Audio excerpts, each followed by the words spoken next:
Olá, eu sou o professor Lucas Neto. Sejam bem-vindos a mais um programa Escola Bíblica no seu lar. Hoje nós vamos estudar a lição de número 6, que tem como título A Evangelização dos Grupos Desafiadores. Dentro deste tema nós vamos falar sobre 5 assuntos.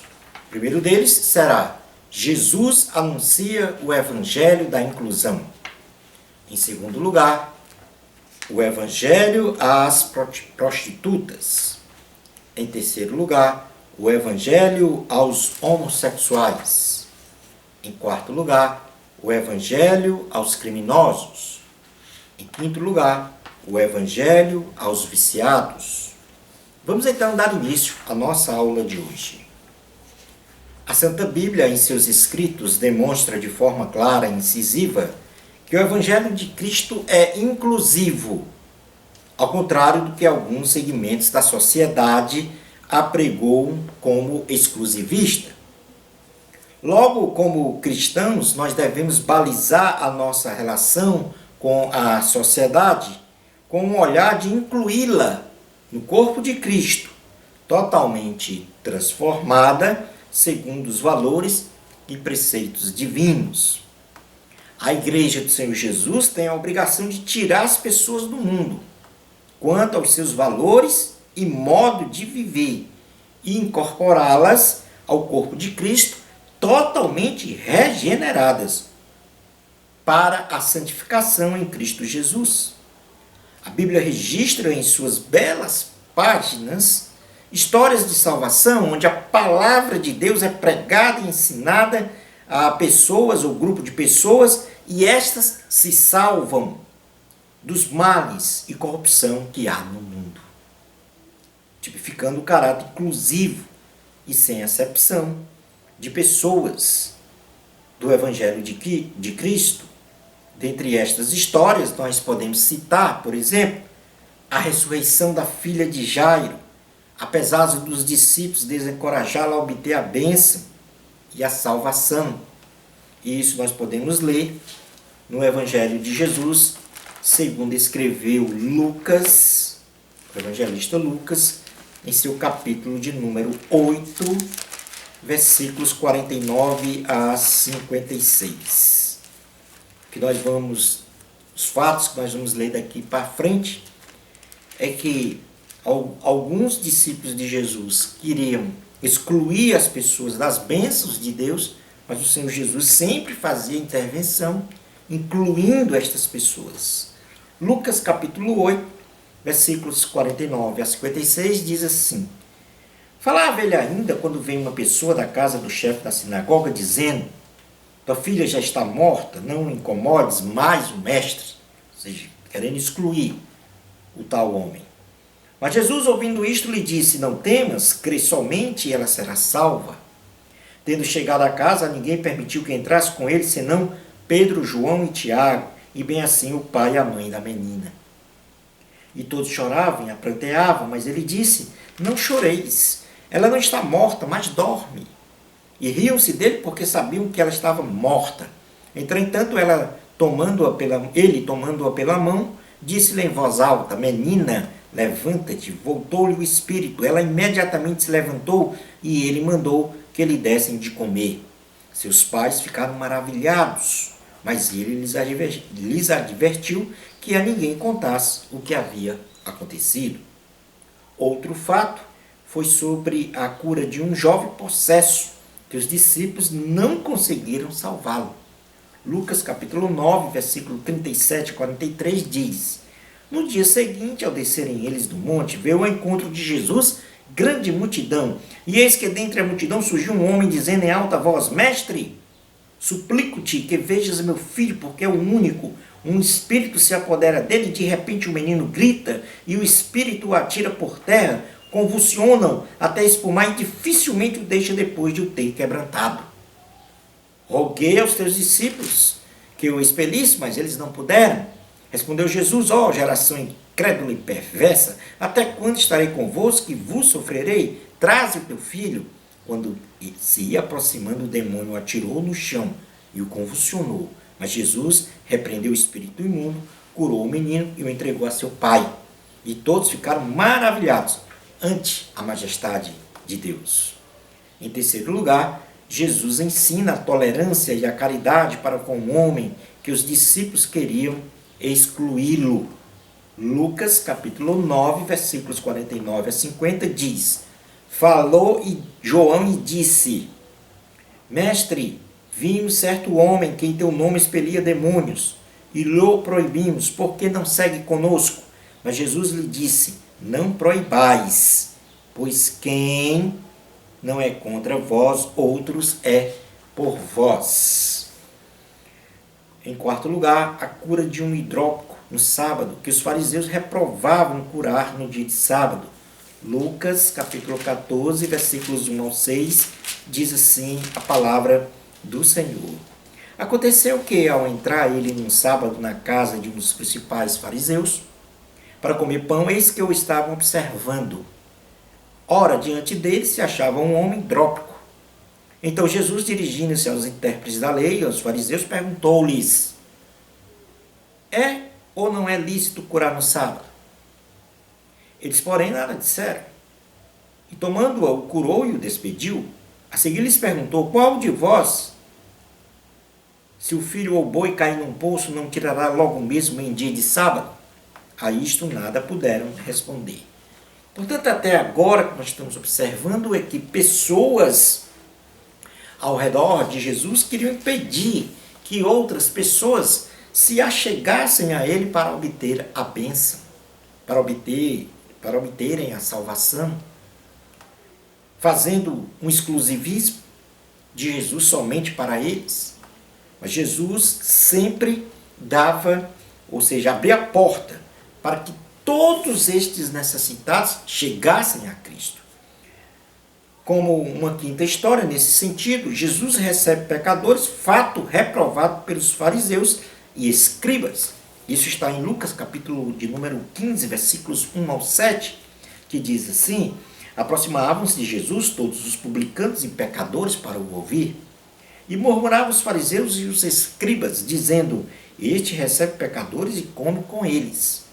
Então lhes propôs Jesus esta parábola: Qual dentre vós é o homem que, possuindo 100 ovelhas e perdendo uma delas, não deixa no deserto as 99 e vai em busca da que se perdeu, até encontrá-la? Achando-a, põe-na sobre os ombros, cheio de júbilo, e indo para casa reúne os amigos e vizinhos, dizendo-lhes: Alegrai-vos comigo, porque já achei a minha ovelha perdida. Digo-vos que assim haverá maior júbilo no céu por um pecador que se arrepende, do que por 99 justos que não necessitam de arrependimento. Em sexto lugar, a cura do cego de Jericó, que os discípulos não queriam que ele gritasse, pedindo a Jesus sua compaixão. E isso está em Lucas, capítulo número 18, versículos 35 a 43, que diz o seguinte: Aconteceu que, ao aproximar-se ele de Jericó, estava um cego assentado à beira do caminho pedindo esmolas. E ouvindo o tropel da multidão que passava, perguntou o que era aquilo. Anunciaram-lhe que passava Jesus, o Nazareno. Então ele clamou: Jesus, filho de Davi, tem compaixão de mim. E os que iam na frente o repreendiam para que se calasse. Ele, porém, cada vez gritava mais: Filho de Davi, tem misericórdia de mim. Então parou Jesus e mandou que lhe o trouxessem. E tendo ele chegado, perguntou-lhe: Que queres que eu te faça? Respondeu ele: Senhor, que eu torne a ver. Então Jesus lhe disse: Recupera a tua vista, a tua fé te salvou. Imediatamente tornou a ver e seguia-o, glorificando a Deus. Também todo o povo, vendo isto, dava louvores a Deus. Jesus abençoa as crianças, apesar dos discípulos terem repreendido ao se aproximarem de Jesus. E isto está no Evangelho de Cristo, segundo escreveu Mateus, no capítulo de número 19, versículo 13 ao 14, que diz o seguinte: Trouxeram-lhe então algumas crianças para que lhes impusessem as mãos e orassem. Mas os discípulos os repreendiam.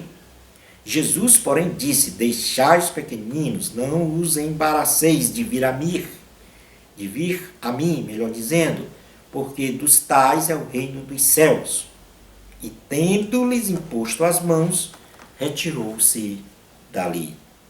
Logo, depreendemos a partir destes fatos, registrados no livro de Deus, que o Evangelho de Cristo é inclusivo, não devendo nenhum de seus discípulos fazer acepção de pessoas, discriminar pessoas, julgá-las.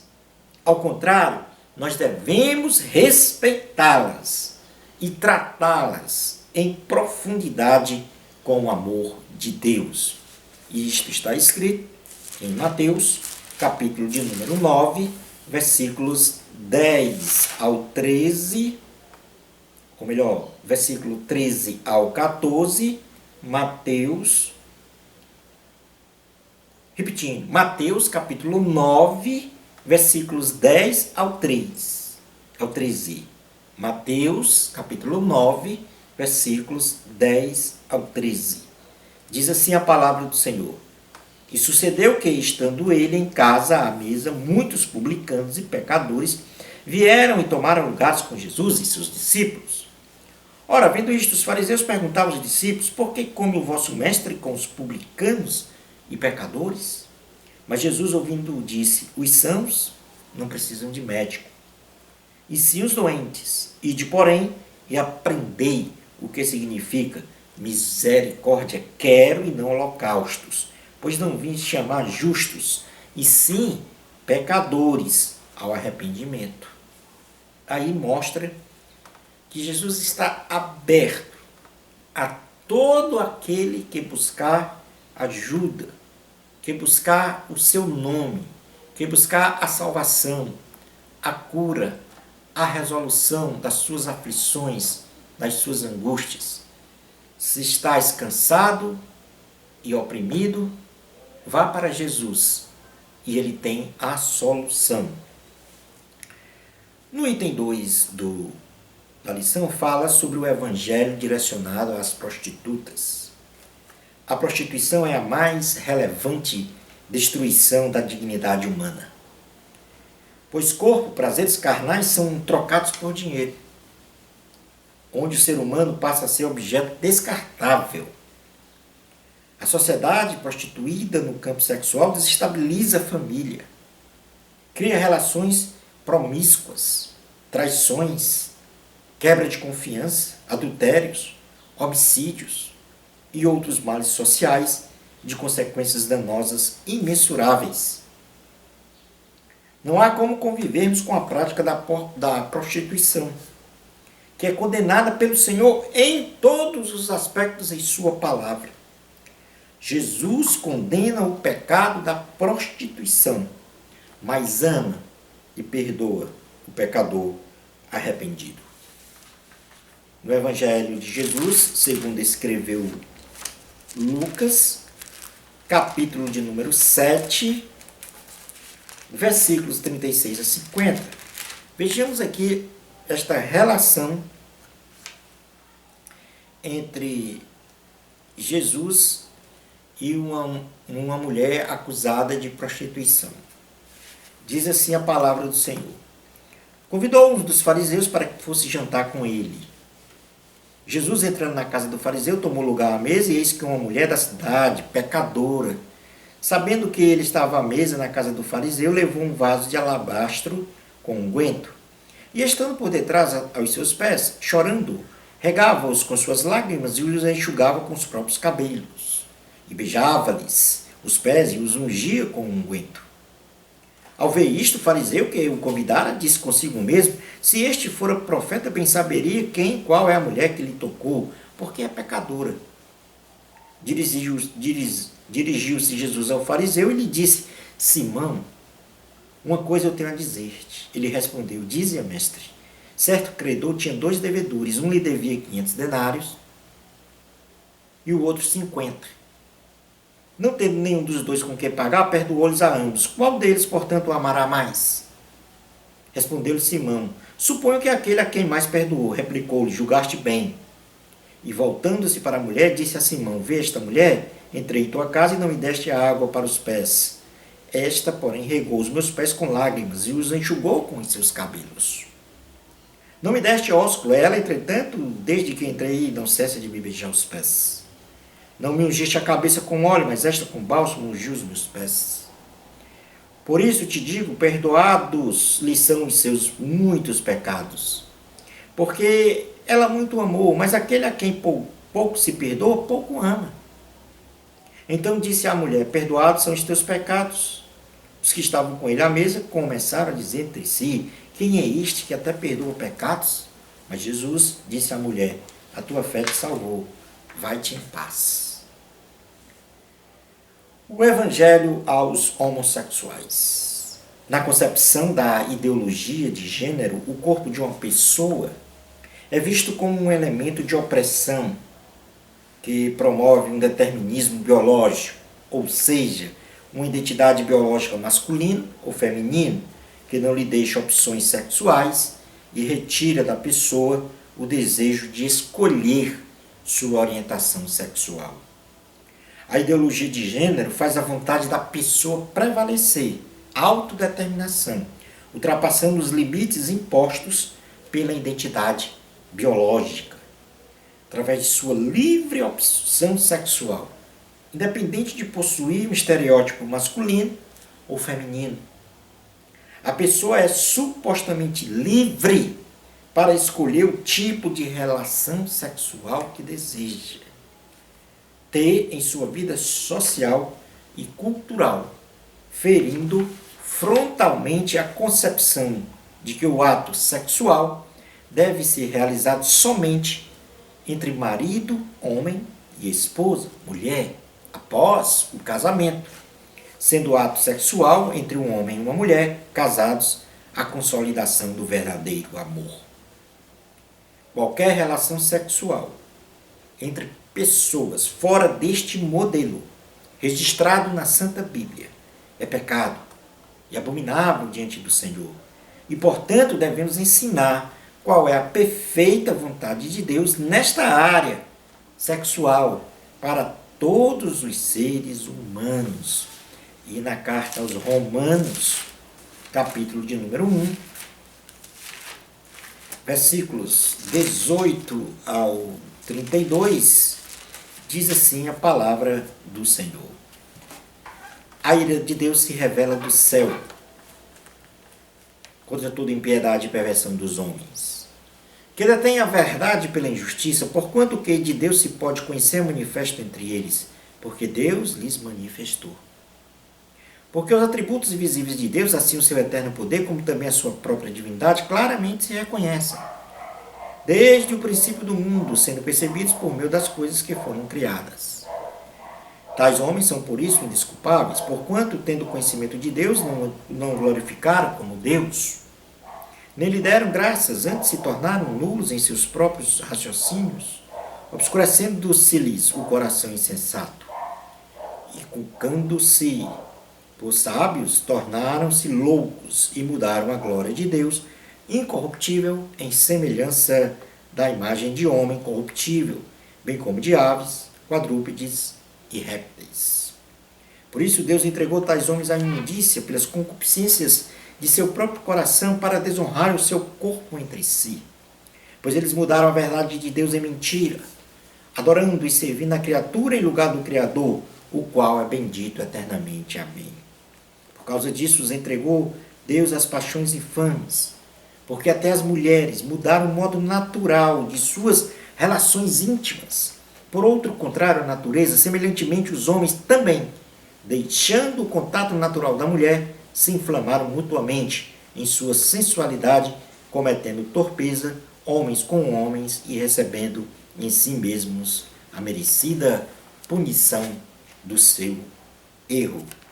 No livro de Gênesis, capítulo de número 2, versículos 18 a 24, o Senhor dá exatamente essa relação entre o homem e a mulher. Diz assim, Gênesis capítulo 2, versículos 18 ao 24, ao 25. Disse mais o Senhor Deus: não é bom que o homem esteja só. Far-lhe-ei uma auxiliadora que lhe seja idônea. Havendo, pois, o Senhor Deus formado da terra todos os animais do campo, todas as aves dos céus, trouxe-os ao homem para ver como este lhes chamaria. E o nome que o homem desse a todos os seres viventes, esse seria o nome deles. Deu nome o homem a todos os animais domésticos, as aves dos céus e a todos os animais selváticos. Para o homem, todavia, não se achava uma auxiliadora que lhe fosse idônea.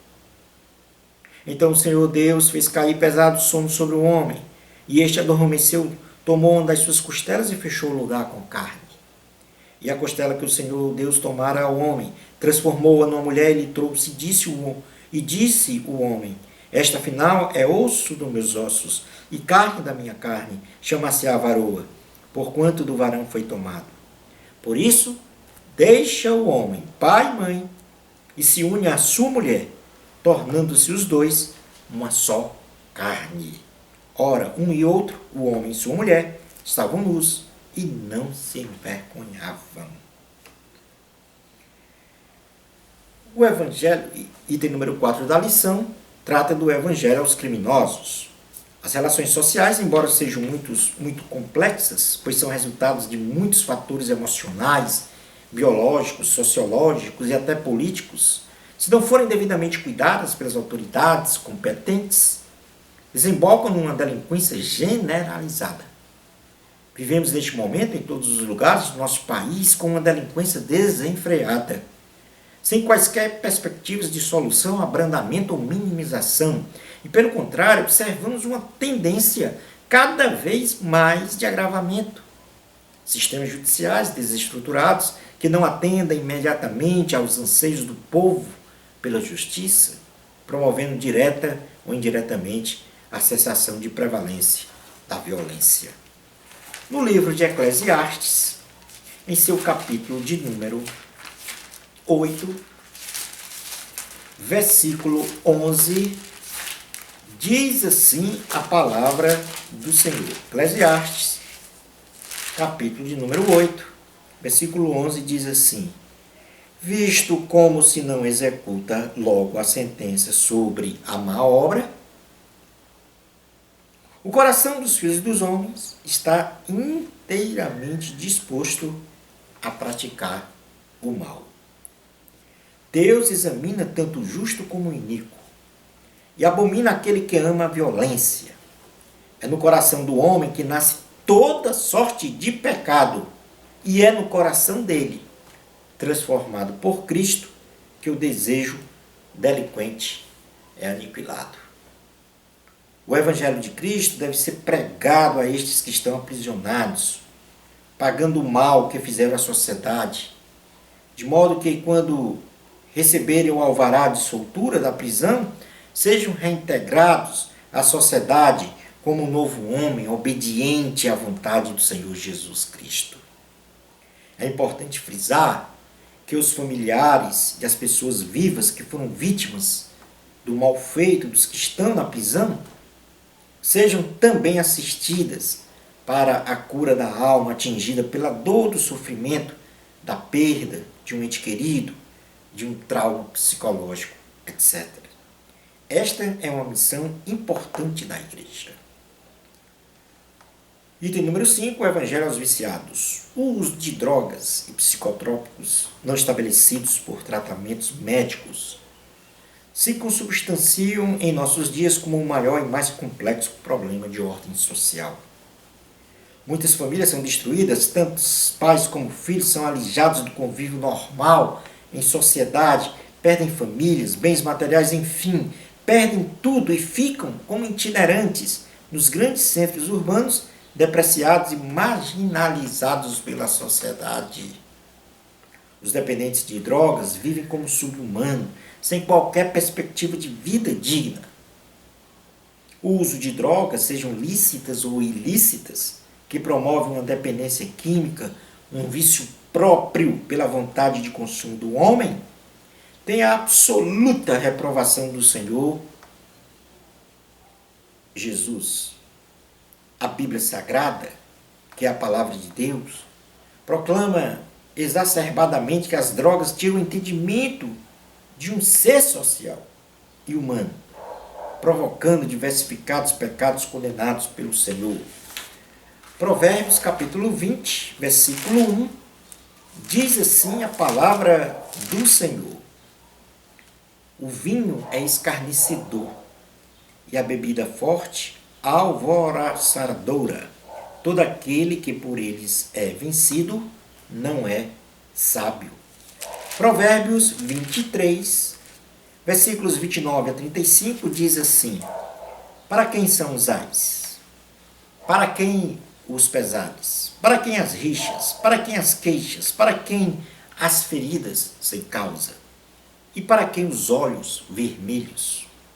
Para os que se demoram em beber vinho, para os que andam buscando bebida misturada.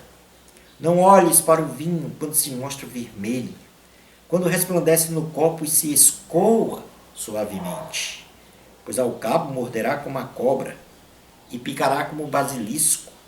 Os teus olhos verão coisas esquisitas e o teu coração falará perversidades. Serás como que se deita no meio do mar e como que se deita no alto do mastro.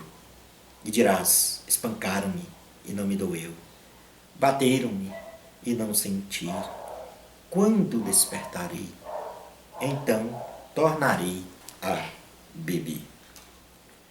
Precisamos, com equipes especializadas bem treinadas, adentrar neste segmento social e pregar o Evangelho para a salvação deles. Concluindo a nossa aula de hoje, a necessidade da salvação em Cristo Jesus é universal. E nesta plataforma, nenhum segmento social pode ficar de fora da anunciação do Evangelho de Cristo.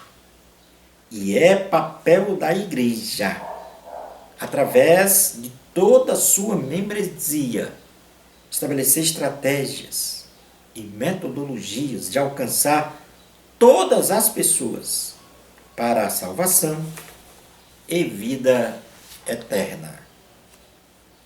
Bênçãos especiais de Jesus para você. Amor a Cristo, a glória de Deus. Até o nosso próximo programa, Escola Bíblica no seu lar, se Deus permitir.